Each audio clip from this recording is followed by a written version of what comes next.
halkan waxaan u fadhinaa oo ila fadhiya hareerahayga fadhiya ardaydii ama gudiyadii ardaydii muxuu ahaa ka soo jeeday bariga Puntland wixii shalay galabnimo ka dhacday jaamacadda bayaaminaysa oo sida u dhacday inoo sheegaysa waayo miidyuhu midba siduu doono ayuu ula kacay dhinacuu doono ula kacay iyadii oo xaqiiqa oo run ah ayaan halkan ka sheegaynaa Ibraahim Cabdishakuur ilaahay ha u naxariisto wuxuu ahaa ardaygii Ibraahim Cabdishakuur wuxuu ahaa ardaygii wuxuu ahaa inan yaro safa moora wuxuu u wareegayay junior wuxuu ku soo iloobay mobile jaamacadda fasalkiisii imtixaanka ayuu ku soo iloobay kolkuu boorama yimid jaamacadda iyo magaaladuna 5 kiiloomitir bay kala fog tahay 5 kiiloomitir markuu ka socdo magaaladii yimid ayuu xusuustay mobilkiisii inuu maqan yahay ayuu ogaaday halkuu kaga yimidna uu xusuustay baabuur buu qaatay jaamacaddii buu dib ugu noqday qoladii istabta joogtay ayaa tiri waqtigii uu dhacay way u diideen inuu galo على كل حال مفصل وحدة الصبطة ويا هالكو كسو إلوبي هالكاسو مري أسكر جيبا كده بتجي رصاصة تيسا كدلها أسكر جاسا كدلها أسكر ومشوا دونا كسو جيدو أنا جا وحبنا جبا كلين أرضك يجي ويا كدنتو أرضك يجي exactly magaalada uu ku soo jeeda ama tuulada uu ku soo jeeda hadaan sheegin area ba sheegnay waa kuwan ardaydii hareeraha iga fadhiya muxuu ahaa cadeynaysi kolka propagandada laga dhaxwado miidiyaha ee leeyahay cala Soomaaliyeed bay wateen maxay buu watay kani baasadaniya ma jirina sheekadu inankaasi mobilka soo iloobay ee ku noqday ee askarigii meesha joogay hay safgaran waayeen iyo rasaasaasi أو كوجيدي أي أرنتو كودا ماتي إن بدنا واشيغني حالي أردن وحلا وحي السلطاني هم مقالة شوي تعسوي تعسيلي لما توت وانك واضح النهاية أنا وانك واضح النهاية أدبان واضح النهاية والد بانون النهاية هل كان مركي جوان أرضيدو أنك والد وأنك أبا كل حقيسي الله يرهد يدي بجوه هدو حقيسي عدالتي سوايو annaga la nagu eedeeyay markaa laakiin iyo bilow maanta bilow ay tahay oo sidoo wax u dhacayna aan sheegayno sidoo wax u dhacay runtii waa sida ma fish cala Soomaaliyeed ma fish wax kale oo dhacay intaas weeyaan ugu horeyn waxaan rabaa mar labaad inaan u tacsiyeeyo saaxiibkay glassmate-kaygii Ibraahim Cabdishakuur saaxiibkay oo runtii gacan ka xaq daran shalay galab bacda al-exam jaamacadda Camuud oo nin askariya oo ku dilay waxaan rabaa inaan saxano war propaganda ah oo run ahaantii xalay social media wareegayay oo waalidiintii anagana naga maqnaa iyo ardadoodii xaaladoodii dejintoodii ilaa xalay aan ku jirnay oo ilaa xalay aan u soo jeednay aan rabnana saaka warka saxda oo jira iyo say wax u dhaceen inaan siino run ahaantii Ibraahim anagu waxaan ahay laba arday isku kalaasa wuxuuna kamid ahaa ardadii unionka ardada Puntland waliba waxay ahaayeen ardadii qaybta jaamacadda Camuud run ahaantii ardaygaasi shalay imtixaankan wada galnay jaamacadda imtixaanka looma ogola mobile jaamacadda Camuud run ahaantii meel baa la iska dhigaa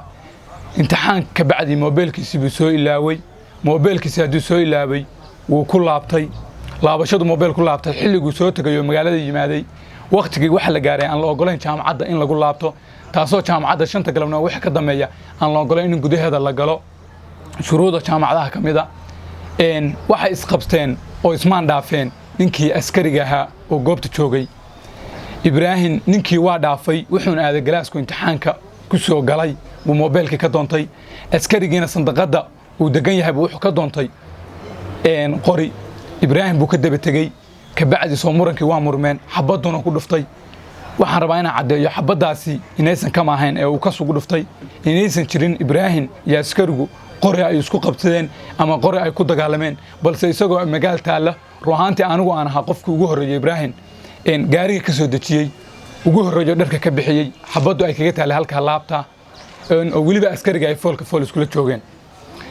waxaan rabaa marka waalidiinta iyo dhammaan ardada jaamacadaha ka dhigata magaalada Boorame iyo waalidiinteen ruuxaantii ilaa xalayna soo wacayay oo naga maqnaa inaan u sheego anoo ku hadlaya magaca ardada reer Puntland ahna gudoomiyaha unionka ardada reer Puntland in jaamacaddii aan ka codsanay xalay hadallo inay wiilka iyo ninkii dilay ay isku deegaan ka soo jeedaan in hadalladaasi ay ninka si kama axbad uga dhacday in la saxo aan codsiga ugu tagnay macalinkeena qaaliga ruuxaantii diiriye uu naga aqbalay inaan ruuxaantii erayada saxno waxaan halkaan u nimaan in erayada saxno soo inaan sheegnay Ibrahim ilaahay ha naxariisto waa dhintay jaamacaddii ruuxaantii social media waxa la wareejinayo iyo ninka in si kama uu dilay ma jiraan laakiin jaamacaddii iyo anagu ruuxaantii saan wada jeedaan waa ka midaysana in Ibrahim dilkiisa aan ka xunnahay aad baa uga xunnahay xalay kama aan naseexan ruuxaantii iyaguna waa noo yimaadeen saakana waa noo soo jarmaadeen ninkiina waa xiran yahay waalidiintiis oo Ibrahim soo socda baa sugaynaa waxaan rabnaa inaan u cadeyno ardada iyo waalidiinta ruuxaantii in wixii kalaanka yaga ahaa oo dejinaha oo waalidu tagidaha inaan sameynay jaamacaddiina ay nala socoto oo nala fadhiyo macallin diiriye waxaan rabnaa inaan hadal ku soo koobno ma jiraan wax social media la gelinayo ruuxaantii ardaygaan imtixaan buu ka soo baxay calan ma wadan ruuxaantii mar walbana union ahaan waa ku dadaalnaa ardadu waxyaalaha deegaanka kulli didaa inaan sameyno waa waxaan ka digno waxaan rabnaa in social media propaganda laga saaro in aysan jirin calan lagu dilay in aysan jirin askari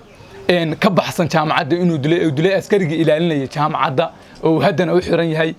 waxaan rabnaa in ardada iyo waalidiinta naga maqan jaamacadda Axmud waa jaamacadeeni annaga dhigana annaga joogna iyaguna maanta waa la shaqeynayaan waa kuwan waa hor joogan ninkii laba dhalinyaro ayoo ka xiray waa noo soo daayeen waalidiintii waa u tageen waa u mahad celinayna waxaan rabnaa inaan waalidiinta iyo ardadana u sheegno inay istejiyaan qadarta waa la aaminaa qadar dhacay canaan ma leh ruuxaantii inaan qadarka aamino oo aan ogaano inuu waxaan qadar ahaayeen ardaduna ay istejiyaan jaamacaddu jaamacadeeni tahay waalidiinta naga maqana waxaan u sheegaynaa runtii in ay jaamacadda Axmud heli hooban la garab istaagtay wiilkaas uu xaqiisa u heli lahaa ayna hadda bilow tahay aan ka warsugno wixii ka soo baxa ninkii waa noo xiran yahay waalidiintayada naga maqan waxa u sheegaynaa waa nabad qabnaa wax dhiba ma jiraan ardana waxa rabaa inaan kula dardaarmo ruuxaantii magaalada nidaamka iyo xasiloonida aan ku jeedno wixii external na soo galay inaan iska ilaalino inaan dhowrano deegaankeena aan sida nabadda ku joogno waxbarashadana qaaliga ku wadano inna lillahi wa inna ilaahi raaji'un inna allaha ma akhadha wa lahu ma a'da aad iyo aad baa ugu xunahay geerida ku timi walaalkeen Ibrahim Cabdishakuur runtii aad iyo aad baan ula dareemanaa dhammaan ehelkii iyo asxaabtii iyo qaraabadii dhammaan uu ka baxay walaal Ibrahim runtii waxay ahayd geeri aad iyo aad u xanuun badan oo na taabatay dhammaan ardayda reer Puntland ee ku nool gobolkan Awdal gaar ahaan magaalada Boorame khaasatan jaamacadda Axmud oo ardaygu uu dhiganayay oo ahaa sanadkii labaad kulliyadda engineerinka ee watan engineering runtii aad iyo aad baa ugu xunahay geeridaas waxaan doonaynaa anagoo ah unionki ardada reer Puntland magaalada Boorame inaan beenino warar badan oo baraha bulshada ku jira oo ah in wiilka mataqaana ay qori isku qabsadeen in mataqaana wiilka uu si kala loo dilay howlahaas baan doonaynaa maanta inaan beenino oo shirkayaan tiraadaan u qabanay iyadoo ay nala socdaan maamulkii iyo macallimiinta jaamacadda oo runtii aan aad iyo aad uga mahad celino sida ay noo garab taagan yihiin oo ay noo qaybsadeen geeridii naxarinta lahayd ee ku timi walaalkeen Ibrahim Cabdishakuur waxaan leenahay wararkaasi waxba kama jiraan inna bacda dani suu'un